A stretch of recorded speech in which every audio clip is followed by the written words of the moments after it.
Bones अलग अलग आकार और आकृतियों की होती है। You can feel long bones in your limbs and small bone in your wrist, ankle and fingers. आप अपनी लंबी हड्डियों को अपने लिम्स जैसे कि हाथ और पैरों में महसूस कर सकते हो, जबकि छोटी हड्डियों को अपने रिस्ट, एंकल और फिंगर्स में महसूस कर सकते हो। The network of bones in our body forms the skeleton. हमारे शरीर में हड्डियों का जाल कंकाल कहलाता है।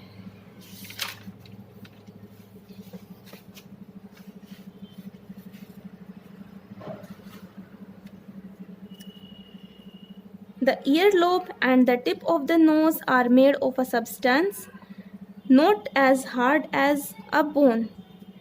कानों का निचला हिस्सा और नाक का ऊपरी हिस्सा जिन पदार्थों से बना होता है वह इतना ज़्यादा कठोर नहीं होता जितनी हड्डियाँ होती हैं।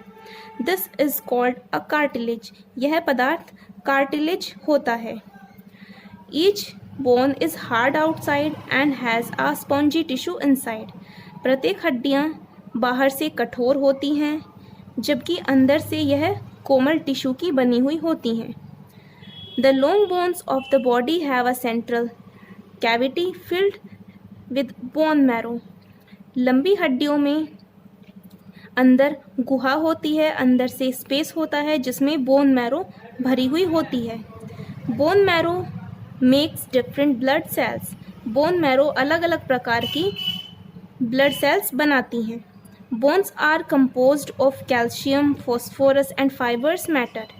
हड्डियाँ अलग अलग पदार्थों की जैसे कैल्शियम, फॉस्फोरस और फाइबर्स मैटर की बनी हुई होती हैं। They are made of cells and can mend themselves. ये कोशिकाएं बनाती हैं और उनकी मरम्मत करती हैं। Parts of skeleton. स्केलेटन के भाग। The skeleton system comprises of the skull, backbone, rib cage and limbs. कंकाल तंत्र के मुख्य रूप से 4 भाग होते हैं जैसे कि खोपड़ी, रीढ़ की हड्डी, रिब केज अस्थि पंजर और लिम्स, कोई भी हिलाने वाले जैसे कि हाथ या फिर पैर। स्कल बोन, खोपड़ी की हड्डियाँ। It is made of 22 bones. यह 22 हड्डियों का बना हुआ होता है। 8 flat bones are interlocking together. इसमें 8 फ्लैट बोन्स ऊपर की तरफ से इंटरलॉक्ड रहती हैं। They give shape to the head. यह सिर को आकार देती है। 14 bones from the frame of the face. और 14 हड्डियाँ चेहरे का ढांचा बनाती हैं। The lower jaw is fixed to the upper jaw. We can move only the lower jaw in the scale. निचला जबड़ा ऊपरी जबड़े में फिक्स रहता है।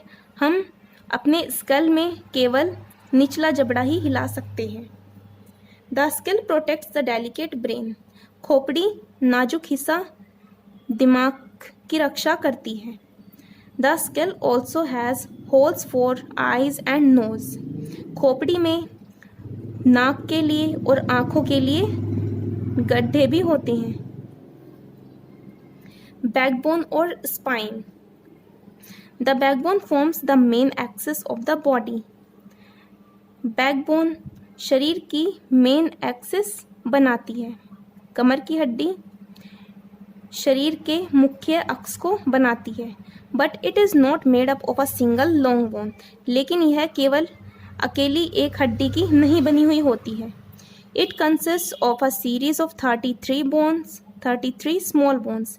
यह छोटी छोटी 33 हड्डियों की बनी हुई होती है। Each of these bones is called a vertebra. प्रत्येक हड्डी को वर्टिब्रा कहा जाता है। Therefore, the backbone is known as the vertebral column. इसीलिए बैकबोन को वर्टिब्रल कॉलम भी कहा जाता है। The vertebral column protects the spinal cord. Vertebral column मेरुरज्जु की रक्षा करता है। स्पाइनल कॉर्ड मीन्स मेरुरज्जु। Which is bundle of nerves and extends downwards from the brain. जो नर्व्स का एक बंडल होता है और ब्रेन के नीचे की तरफ फैला होता है। Since the backbone is made up of many small bones. Backbone बहुत सारी छोटी छोटी हड्डियों की बनी हुई होती हैं। We are able to bend and twist the backbone in different directions. इसी कारण ही हम झुक पाने में और अपनी कमर को हिला पाने में सक्षम होते हैं। हम अपनी बैकबोन को, कमर की हड्डी को किसी भी दिशा में हिला सकते हैं। रिब केज मीन्स अस्थि पंजर। Ribs make a cage of bones around the chest called rib cage. Rib एक पिंजरे जैसी हड्डियां होती हैं जो चेस्ट के चारों तरफ होती हैं, इन्हें रिब केज कहा जाता है। The rib cage protects our heart and lungs. Rib cage हमारे हार्ट और लंग्स की रक्षा करती है। Most people have 12 pairs of ribs. ज़्यादातर लोगों के पास रिब्स के 12 जोड़े होते हैं। A long bone at the centre of chest called sternum. एक लंबी हड्डी जो चेस्ट के सेंटर पर होती है उसे स्टर्नम कहा जाता है। Holds the ribs in place. यह बीच की हड्डी जिसको स्टर्नम कहा जाता है, ये सभी रिब्स को पकड़े रखती है। The ribs are also attached to the backbone. और रिब्स बैकबोन से भी अटैच्ड रहती है। However the last 2 pairs of ribs are not attached to the sternum. फिर भी आखिरी के 2 जोड़े स्टर्नम से जुड़े हुए नहीं होते हैं। And so are called floating ribs. इसीलिए इनको फ्लोटिंग रिब्स कहा जाता है। You can feel your ribs by running your fingers across your chest. आप अपनी रिब्स को महसूस कर सकते हैं अपनी चेस्ट के ऊपर उंगलियों को रखकर। The limbs, arms and legs, भुजाएं और पैर। The hip bone is made of 3 bones joints together. Hip bone 3 जोड़ों की बनी हुई होती है। The bones of the lower limbs are attached to the hip bone.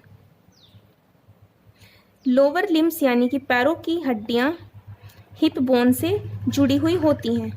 The upper half of the leg has a long bone called the femur और the thigh bone. पैरों का ऊपरी हिस्सा जो लंबी हड्डियों का बना हुआ होता है उसे फीमर या थाई बोन कहा जाता है। It is the longest bone in the body. यह शरीर की सबसे लंबी हड्डी होती है। The lower half of the leg has the shine bone and काल्फ bone. निचले आधे हिस्से को, निचली आधी हड्डी को शिन बोन या फिर काल्फ बोन कहा जाता है। At the end of each leg there are feet which have a number of small bones. और प्रत्येक पैरों के नीचे फीट होते हैं जिसमें एक संख्या में छोटी छोटी हड्डियां होती हैं। The upper arm is jointed to the spine by the shoulder girdle. ऊपर की भुजाएं शोल्डर ग्रिडल से जुड़ी हुई होती हैं। It is made of 2 bones and shoulder blade and the collar brain. यह 2 बोन से जुड़ी हुई होती हैं। यह 2 बोन्स की बनी हुई होती हैं, शोल्डर ब्लेड और collar bone. The upper arm has 1 long bone called the humerus. ऊपरी भुजाओं में एक लंबी हड्डी होती है जिसको ह्यूमरस कहा जाता है। The lower arm has 2 long bones. और जबकि निचले भुजाओं में 2 लंबी हड्डियां होती हैं। The wrist and hands have several small bones. कलाई में और हाथों में बहुत सारी छोटी छोटी हड्डियां होती हैं। द थाई बोन और femur is attach to the hip bone और the pelvic girdle. Thigh bone या फीमर हड्डी यह हिप बोन से जुड़ी हुई होती है या पेल्विक ग्रिडल। हिप बोन को पेल्विक ग्रिडल भी कहा जाता है। Bones are not the hardest substance in our body. हड्डियां हमारे शरीर का सबसे कठोर पदार्थ नहीं है। The enamel coating on the teeth is harder than bones. दांतों की बाहरी परत जो इनेमल की बनी हुई होती है यह सबसे कठोर होती है। However bones can be repaired if broken out if broken but enamel can not. फिर भी हड्डियाँ दोबारा से रिपेयर हो जाती हैं, दोबारा से जुड़ जाती हैं, लेकिन इनेमल नहीं हो सकता है. So students, I hope you understood about different kinds of parts of skeleton. Next time we will read next chapter. Thank you.